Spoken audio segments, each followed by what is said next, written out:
Quelepa is an important archaeological site located in eastern El Salvador. Generally considered to have been settled by the Lenca people, the site was founded around 400 BC, in the Late Preclassic period. The inhabitants constructed a platform from plaster and pumice and rebuilt it a number of times. Artifacts recovered during the excavations of the site indicate that the local population depended upon subsistence agriculture. These artifacts included metates and comales.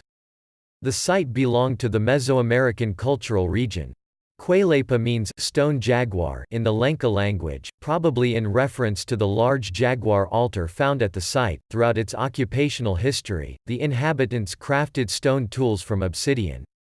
The site appears to have been linked to trade routes extending to western El Salvador and the Guatemalan Highlands and also to the north in Honduras. Although sites in western El Salvador were severely affected by the eruption of the Ilopango Volcano during the early Classic, its only effect on Quelepa was the severance of trade routes into Mesoamerica. This cutting off did not result in stagnation at the site, but rather resulted in the florescence of a local culture.